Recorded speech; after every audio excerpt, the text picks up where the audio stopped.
envia a primeira carta, existe um entendimento superficial e isso causa um espaço para falsos ensinos e alguém escreve uma carta dando explicações contrárias em nome de Paulo.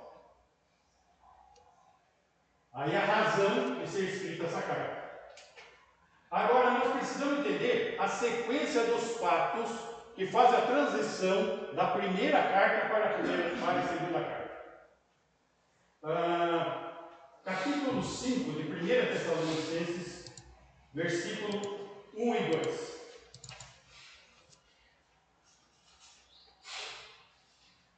Irmãos, relativamente aos tempos e às épocas, não há necessidade que eu escreva. Ou seja, Paulo já havia ensinado alguma coisa a respeito do quê? De tempos e épocas.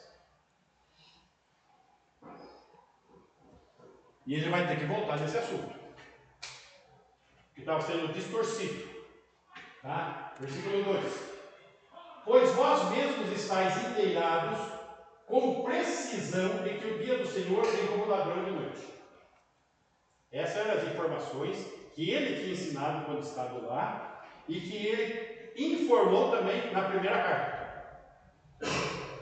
Muito bem. Os crentes devem saber o quê? A natureza súbita do dia do Senhor, bem como os acontecimentos do dia do Senhor. Para quem que está destinado o dia do Senhor? Por que que está destinado o dia do Senhor? Ou seja, tudo ligado a Israel, nada com a igreja. De Israel, nós vamos ver isso. Para não ser levado, para que o povo não pudesse ser levado por ventos de doutrinas, criando falsas expectativas daquilo que foi prometido à igreja. Falsas expectativas, irmãos. Má interpretação. Quando eu era garotinho ainda, entrando na igreja, tinha um biombo e ali expunha os avisos. E estava assim: a verdade vos libertará. E aparecia uma senhora com crianças arrastando pela mão, falando que a verdade libertará da pobreza. A teologia da libertação. É algo aí nesse texto, teologia da libertação, evangelho social. Dentro das igrejas evangélicas. Falso ensino, falsas expectativas. Que a verdade nos libertará da morte, da escravidão do pecado. Esse é o contexto. Muito bem. Mais próximo das nossas épocas, nós temos a teologia da prosperidade, onde fala que o crente tem que ser cabeça e não cauda, e só está em cima e não embaixo. Deuteronômio 28.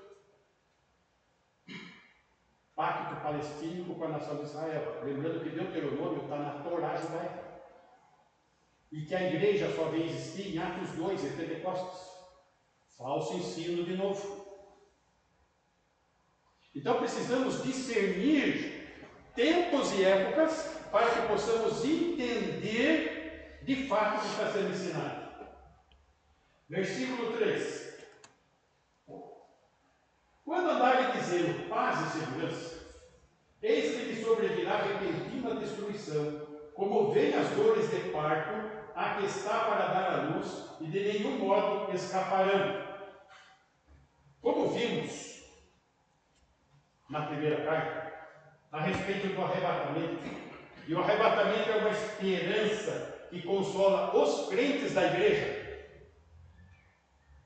Mas a pergunta é: o que será dos incrédulos que não foram arrebatados? Essa é a questão. Capítulo 5 Aí mesmo, versículo 8. Nós, porém, que somos do dia, sejamos sóbrios, revestindo-nos da couraça da fé e do amor, e tomando como capacete a esperança da salvação. Note. Porque Deus não nos destinou para a ira, que é o dia do Senhor, derramamento da ira de Deus, mas para alcançar a salvação mediante nosso Senhor Jesus Cristo. 10. Que morreu por nós para que, quer vigiemos, quer durmamos, vivamos em união com Ele. Note que aqui tem duas condições de crentes: os que vigiam e os que dormem. Tá? Os que se mantêm crianças espirituais.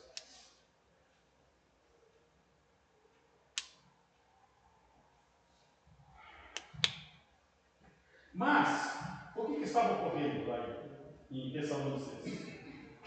Sofrimento e desinformação teológica. Meus irmãos, eu já cansei de ver crentes falar que eu não sou teólogo, nem tenho interesse de entender ou aprender teologia. É esse tipo de crente que Paulo está escrevendo. O desinformado teológico. E esse desinformado teológico é presa fácil para os ventos de doutrina. E aqui, eles estão vivendo momentos de sofrimentos. Isso levou a um estilo de vida desordenado por causa da ignorância teológica. E um estilo de vida confrontativo. Por quê? Porque tem terreno fértil para os falsos profetas. Confronta-se a palavra de Deus, o ensino de Deus, como nós vimos. Alguém teve a petulância de escrever uma carta em nome de Paulo, desinformando o povo. Precisamos entender que o propósito dessa carta não é muito diferente do propósito da primeira. O propósito da primeira é encorajar a vida cristã em meio a provas, tendo em vista o arrebatamento. Muito bem. A segunda carta é encorajar a excelência na vida cristã à luz do dia do Senhor, numa visão realista da vida cristã enquanto aqui.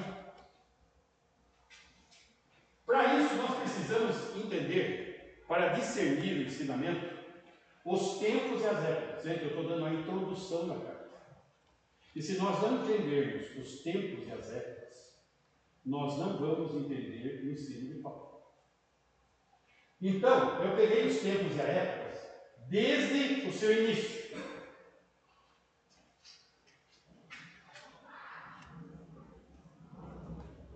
Governo humano, fui lá atrás, posse de luz. Gênesis capítulo 9, versículo 1. Observe que eu faço uma linha que vem até aqui. A segunda linha ela é mais curta. A terceira é mais curta. A quarta linha é mais curta. A quinta linha é mais curta. Estão percebendo? Porque estamos falando de períodos, tempos e épocas que precisamos compreender. O primeiro tempo e época que nós temos que entender é o governo humano. A humanidade, qual a orientação que ela recebeu de Deus para governar esse mundo, logo após o dilúvio. Abençoou Deus a Noé e a seus filhos e lhes disse: sede fecundos, multiplicai-vos, enchei a terra. Igual lá, no início. 2. Observe uma coisa: ele não mandou governar a terra. Por que ele não mandou o homem governar a terra? Porque o pecado já tinha entrado e o príncipe deste mundo é Satanás, o Deus desse século. Aqui Satanás já era o Deus desse século. Hein?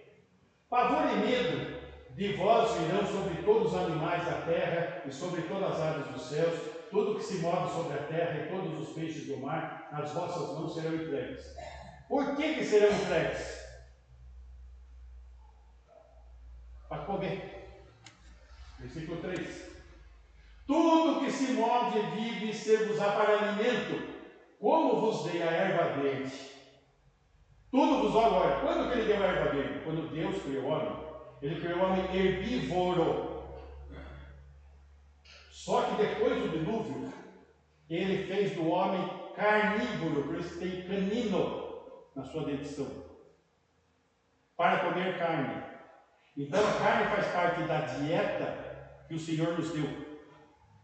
É a única fonte de proteína que nós temos. Ah, mas verdura tem proteína. Mas o nosso ácido gástrico não quebra a parede das células vegetais. E as proteínas não são queimadas pelo nosso organismo. Só proteína animal. Então, é necessário ter uma alimentação de carne. Okay? Versículo 4. Carne, porém, com sua vida, isto é, com seu sangue, não comereis. É para comer carne, mas não pode comer sangue. Detalhe, isso daqui é antes de Israel, é antes da lei, é uma ordem para a humanidade, não comer sangue. Versículo 5. Certamente requererei o vosso sangue, o sangue da vossa vida, de todo animal requererei, como também da mão do homem, sim, da mão do próximo de cada um requererei a vida do homem. Então, seja um animal, ou seja uma pessoa que matou o homem, tem que requerer a vida desse animal ou desta pessoa. Versículo 6. Se alguém derramar o sangue do homem, pelo homem se derramará o sangue, porque Deus os fez segundo a sua imagem. Então, o que acontece? No governo humano deve existir pena capital.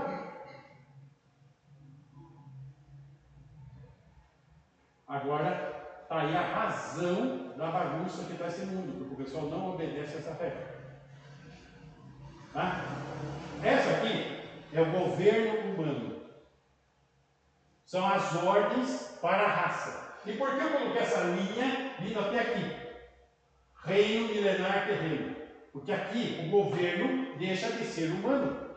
Passa a ser teocrático. Jesus, o filho de Davi, vai ser sentado no trono de Davi em Jerusalém, governando essa terra. Então deixou de ser humano.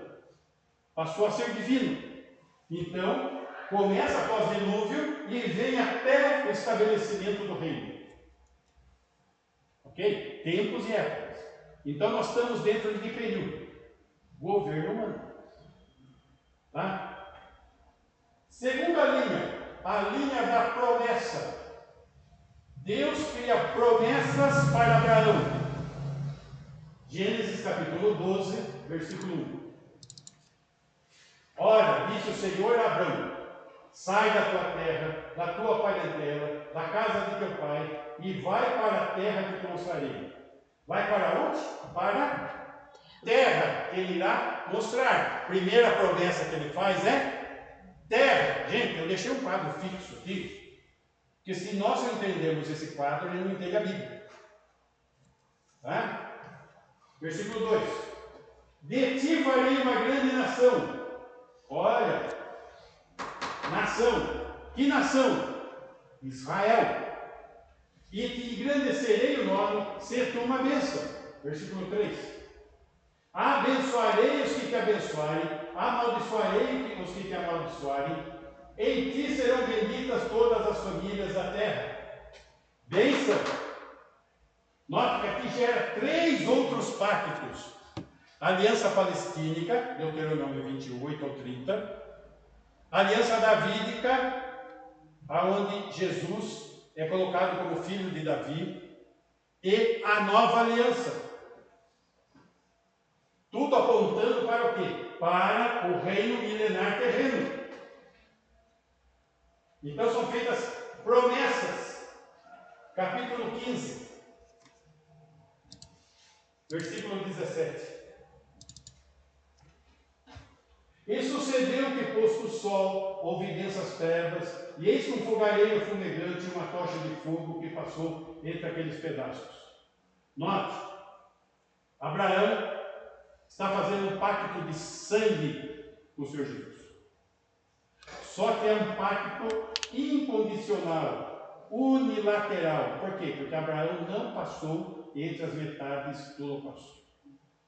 Só fogaria no fumegante uma tocha de fogo, representando Deus. Só Deus passou. Então, é um pacto incondicional, porque só está valendo a palavra de Deus.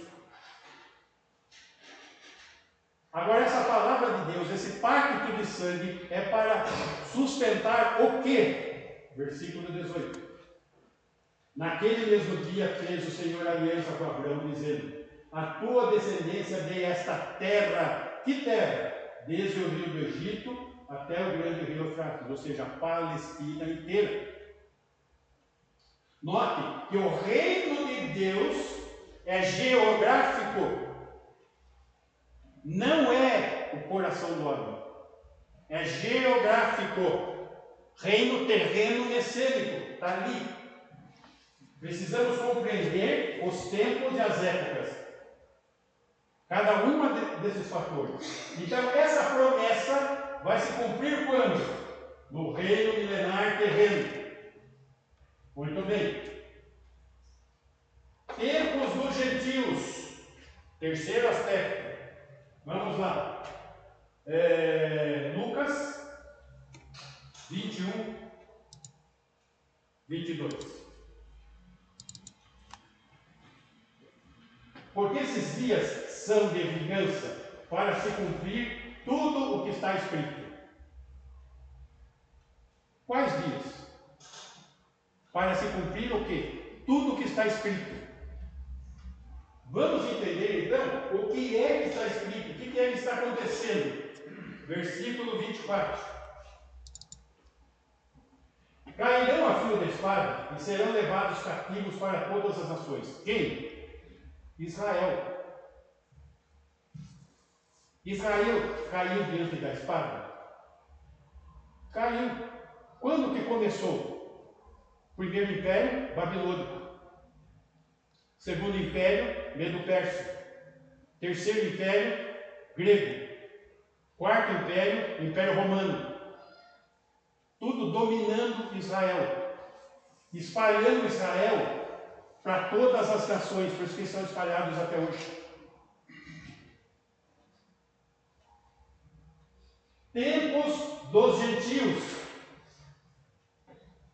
Até quando? Até que os tempos dos gentios, dos não-judeus, se completem.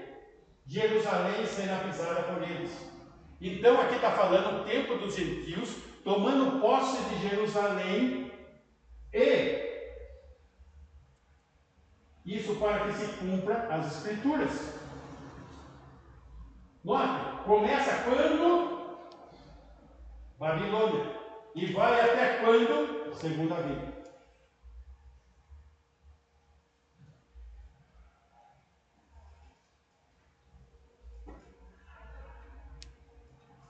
Por quê? Porque vai haver restauração depois do tempo de Jesus. Versículo 25. Haverá sinais no sol, na lua e nas estrelas, sobre a terra angústia entre as nações, em perplexidade por causa do bramido do mar e das ondas. 26. Haverá homens que desmaiarão de terror e pela expectativa das coisas que sobrevirão ao mundo, pois os poderes do céu serão abalados. Note, tudo isso está descrevendo o quê?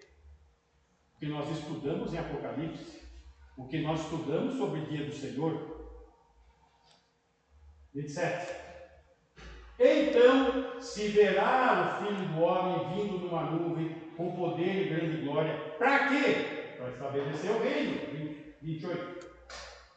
Ora, ao começarem essas coisas a suceder, exultai e erguei a vossa cabeça, porque a vossa redenção se aproxima. Redenção de quem?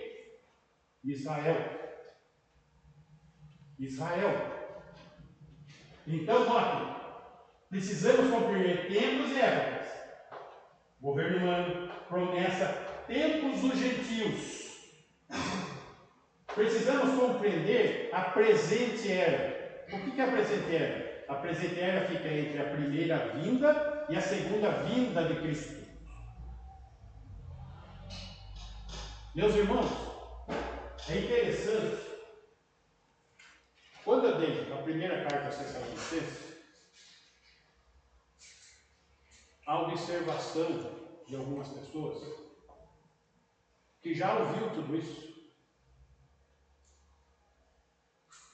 e não está entendendo. Não está entendendo que é dia do Senhor, não está fazendo sentido, porque está escrito ali, o que é isso aqui. Por isso estou explicando detalhadamente, para que não haja confusão nisso, para que haja entendimento. Lucas, capítulo 19, versículo 11. Aí está falando da presente era.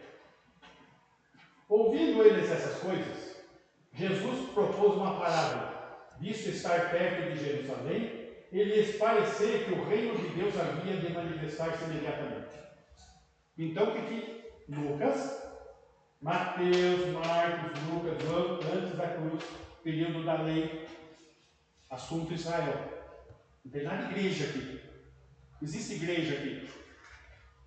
Né?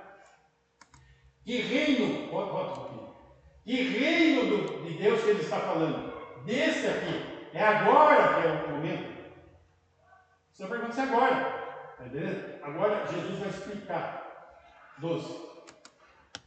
Então disse: certo homem nobre partiu para uma terra distante, com o fim de tomar posse de um reino e voltar. Primeira vinda, inaugurou o reino. Voltou aos céus e voltará a estabelecer esse reino. 3. Chamou 10 servos seus, confiou-lhes 10 minas e disse-lhes: negociai até que eu volte. Mas os seus concidadãos odiavam e enviaram após ele uma embaixada, dizendo: não queremos que este reine sobre nós. Israel negou Jesus. Assim como tem muita gente até hoje negando Jesus.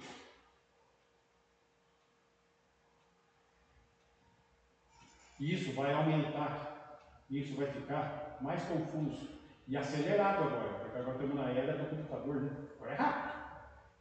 Tá? Então, essa é a condição que se encontra. Versículo 15. Quando ele voltou, ele está falando da segunda vinda, então a primeira vinda, a segunda vinda. Depois de haver tomado posse do reino, tomou posse do reino, mandou chamar os servos a quem deram dinheiro, a fim de saber que negócio cada um teria conseguido, prestação de contas. Está lá em Mateus 25 também isso. Tá? E o resto do povo que não queremos que esse reine sobre nós? Versículo 27. Quanto, porém, a esses meus inimigos, que não quiseram que eu reinasse sobre eles, trazei-os aqui e executai-os na minha presença. Mateus 25. Separando o cabrito de ovelha, e os cabritos vão sendo lançados no lugar do tormento.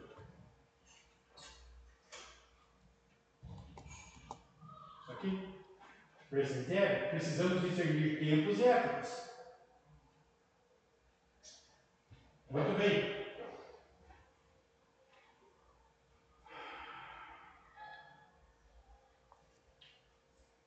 Próximo.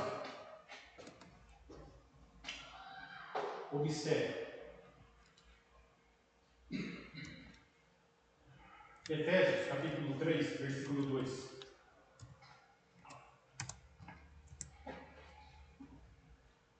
Se é que tendes ouvido a respeito da dispensação da graça de Deus, a mim confiada para vós outros.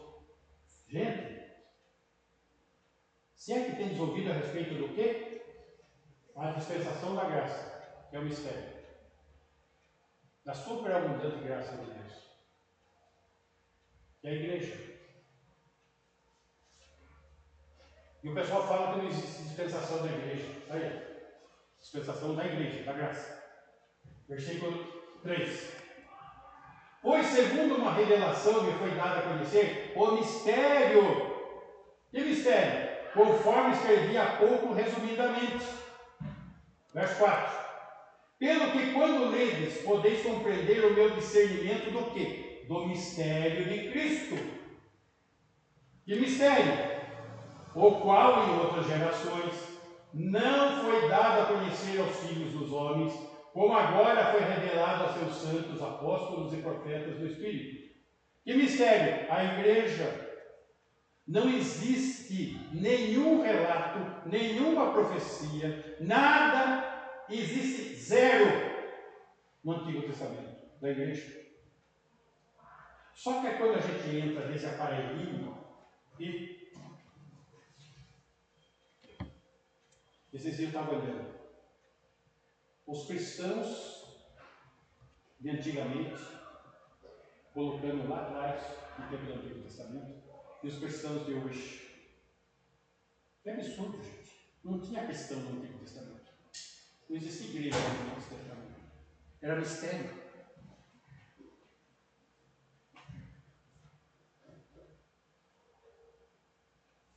Versículo 6.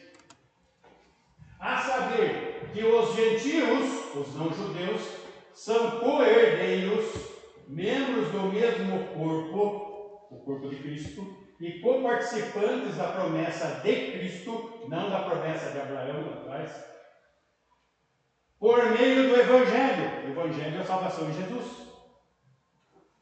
Vamos entender isso. Capítulo 2, versículo 13.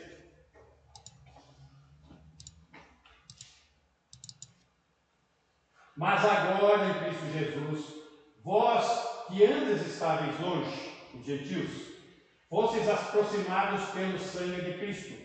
O que aproximou? O sangue de Cristo. Qual que é a única conexão que tem entre Israel e a igreja? O sangue de Cristo, que é o sangue da nova aliança. Eles são resgatados, são comprados pelo sangue de Cristo. E nós igualmente. Mas isso não faz que estamos dentro da mesma promessa. Aqui está falando da igreja. Tá? Versículo 14 vai esclarecer isso. Porque Ele, Jesus, é a nossa paz. O qual de ambos fez um. Ambos quem? Judeus e gentios. Fez um quem? A igreja. E tendo derribado a parede da separação que estava no meio, a inimizade, entre quem? Judeus e gentios.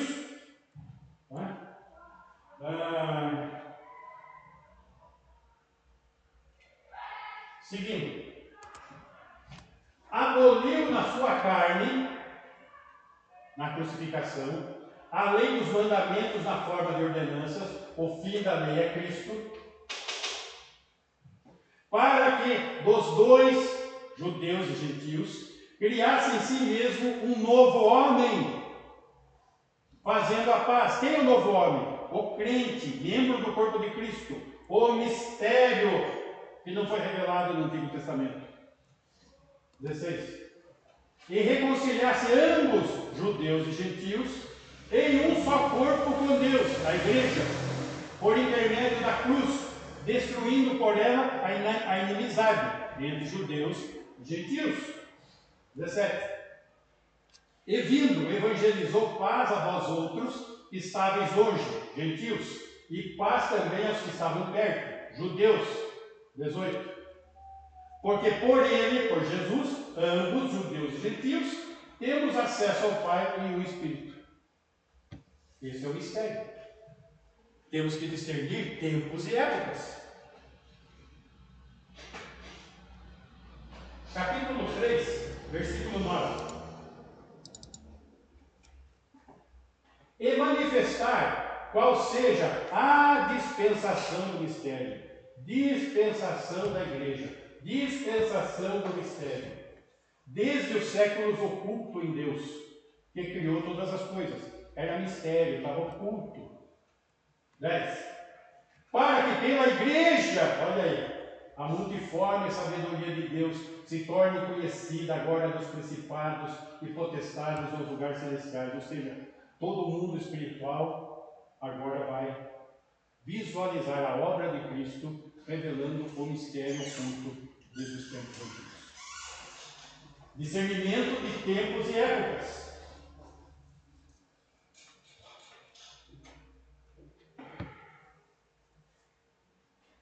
Para isso, nós precisamos entender alguns aspectos. Quem está com Bíblia de estudo aí, vai perceber, lá no Apocalipse, que o capítulo 2 e 3 vai falar da igreja. Tempos e épocas referente à igreja. No capítulo 3, versículo 10, vai estar esclarecendo: para que pela igreja a multiforme sabedoria de Deus se torne... Não, é Efésios, Apocalipse 3:10.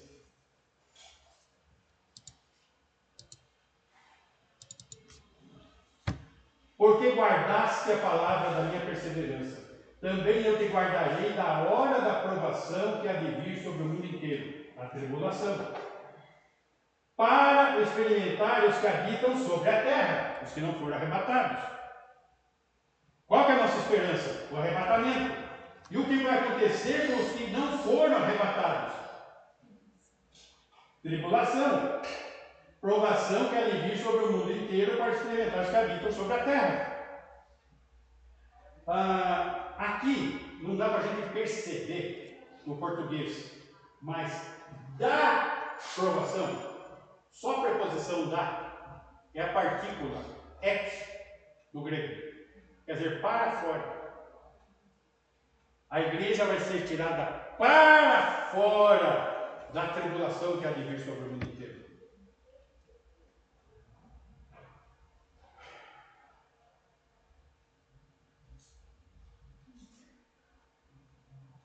Capítulo 4 de Apocalipse, versículo 1. Eu estou resumindo, tá, gente? Que daria para entrar em mais coisas aqui. Capítulo 3, versículo 10, falou do arrebatamento. Capítulo 4 vai começar a narrativa no céu, após o arrebatamento. Então observa João recebendo a revelação. Depois dessas coisas, que coisas? A igreja, capítulo 2 e 3. Olhei, e eis não somente uma porta aberta no céu, como também a primeira voz que eu vi, como de trombeta, fala comigo, dizendo: sobe para aqui. Para onde? O céu. E te mostrarei o que deve acontecer depois dessas coisas, o período da igreja. Então João é arrebatado aos céus, e ele vai ter uma visão do que está acontecendo nos céus, capítulo 4 e 5. Versículo 10, do capítulo 4. E 24 anciãos, que é a igreja, prostrar-se-ão diante daquele que se encontra sentado no trono, adorarão o que vive pelos séculos dos séculos, e depositarão as suas coroas, que são galardões, diante do trono. Está falando da igreja nos céus, se prostrando diante do trono do Pai e depositando os galardões para adorá-lo. Capítulo 5, versículo 5. Todavia um dos anciãos me disse: não chores, eis que o leão da tribo de Judá, a raiz de Davi, venceu para abrir o livro e seus 7 selos. Já está falando da tribulação. João está perplexo diante da visão. E ninguém que estava presente conseguia abrir o selo do pergaminho. Então, é dito que o leão da tribo de Judá, Jesus, a raiz de Davi, o filho de Davi, venceu para abrir o livro e seus 7 selos. Selos o quê? Os selos da tribulação, da manifestação nos dias do Senhor. Quando começa o dia do Senhor? Gente, olha aqui, coloquei o Espírito Santo aqui descendo, o Espírito Santo aqui subindo. A igreja nasce aqui para descer do Espírito Santo e a igreja é arrebatada, onde vai acontecer o bema, a prestação de contas, e as bodas do cordeiro, o casamento da noiva com o noivo, se tornando esposa. Versículo 10. 10, 5. Nós estamos no capítulo 5, né? Isso. Versículo 7, aliás. Veio, pois, e tomou o livro da mão direita daquele que estava sentado no trono. Quem estava sentado no trono? O Pai. Veio o Filho e toma o livro, o rolo do Apocalipse, e começa a abrir os selos. E o primeiro selo é o que está narrado aqui no versículo 3 em 1 Tessalonicenses. Quando disserem a paz e segurança, tal, o cavalo branco, o anticristo. Primeiro cavaleiro. Capítulo 6, versículo 1. Vi quando o cordeiro abriu um dos 7 selos, e ouvi um dos 4 seres viventes dizendo, como se fosse voz e trovão: vem. Versículo 2. Vi então, eis um cavalo branco e o seu cavaleiro com um arco, e foi-lhe dado uma coroa, e ele saiu vencendo para vencer. Aqui está falando do anticristo, não de Cristo. Percebam, gente, que o problema que está acontecendo em Tessalônica, colocando a igreja dentro do dia do Senhor, é o que está acontecendo na posição doutrinária de várias igrejas. Por exemplo, os pós-tribulacionistas colocam a igreja dentro do dia do Senhor, falando que aqui é Cristo. Outros dizem que é o Evangelho. Mas aqui é impossível que seja uma coisa ou outra, porque aqui está falando de juízo, de ira. Jesus não vai poder ser uma maldição, muito menos o Evangelho. Aqui está falando do anticristo. E como que eu sei disso? Por causa da coroa que ele está usando.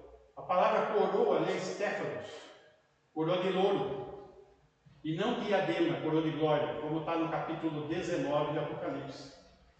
Jesus voltando com uma coroa de glória. O que tem de comum no capítulo 6 e no 19? Cavalo branco.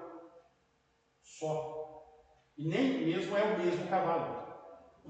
É um cavalo branco. A única coisa que tem descrita num texto e outro, igual, fala de um cavalo branco. Os cavaleiros são diferentes, os eventos são diferentes, as profecias são diferentes, os acontecimentos que tem a seguir são diferentes. Muito bem. Capítulo 19, versículo 7. Alegremos-nos, exultemos e demos-lhe a glória, porque são chegadas as bodas do Cordeiro, cuja esposa, que é a igreja, já esposa, a si mesma já se ataviou, já está vestida de esposa. 8. Pois se foi dado vestir-se de linho finíssimo, a igreja, resplandecente e puro, porque o linho finíssimo são os atos de justiça dos santos, que é o mesmo, julgamento das obras aqui. Então me falou o anjo: escreve, bem-aventurados aqueles que são chamados à ceia das bodas do Cordeiro, ou seja, membro da igreja. E acrescentou: são estas as verdadeiras palavras de Deus. Muito bem, estamos discernindo tempos e épocas. Vamos visualizar mais um aspecto. João, capítulo 14, versículo 16. E eu rogarei ao Pai, e Ele vos dará outro Consolador, a fim de que esteja para sempre convosco. A promessa que Jesus faz aos seus apóstolos, que Ele teria que partir para enviar o Espírito Santo, a descida do Espírito Santo. 17. O Espírito da verdade, que o mundo não pode receber, porque não o vê, nem o conhece. Vós o conheceis, porque Ele habita convosco. A época de Cristo Ele habitava com eles, não neles. E estará em vós, em Pentecostes. O ministério do Espírito Santo é mudado. O Espírito Santo sela o crente. Por isso, que aquele que detém o anticristo é o Espírito Santo, porque a igreja está selada e guardada pelo Espírito Santo. Muito bem, a promessa é feita. Atos, capítulo 1, versículo 4. Atos 1, 4.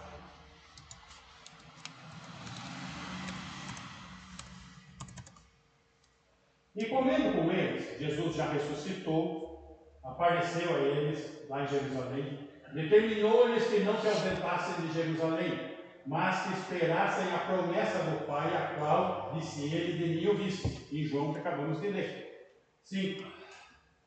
Porque João, na verdade, batizou com água, mas vós sereis batizados com o Espírito Santo, não muito depois desses dias, Pentecostes. Está lá aguardando. Está descido do Espírito Santo, está cumprido aqui. Nasce a igreja.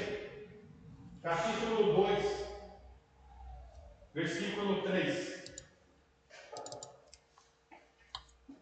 E apareceram distribuídas entre eles línguas como de fogo, e pousou uma sobre cada um deles. 4. Todos ficaram cheios do Espírito Santo e passaram a falar em outras línguas, segundo o Espírito lhes concedia que falassem. Que língua? Versículo 8. E como os ouvimos falar, cada um em nossa própria língua materna, idioma. Idioma, gente.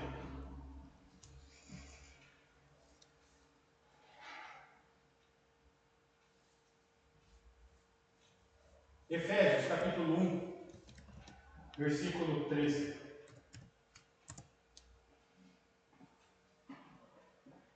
Em quem também vós, depois que ouvistes a palavra da verdade, está falando dos crentes, da igreja, o evangelho da vossa salvação, o evangelho de Cristo, tendo nele também crido, olha a fé, fosse selados com o Santo Espírito da promessa. Quem? Todo o que crê. Gente, não tem um segundo batismo. É no momento que crê que Deus está falando. 14. O qual Espírito Santo que sela é o penhor da nossa herança, é a garantia. Até quando? Ao resgate da sua propriedade, arrebatamento, em louvor da sua glória, no Espírito Santo. Precisamos entender tempos e épocas. E é isso que o pessoal de Tessalônica não estava entendendo. Agora, gente, precisamos não só entender isso, mas ter discernimento. É isso que o apóstolo Paulo está querendo passar para esse povo. E está registrado ali para o nosso entendimento.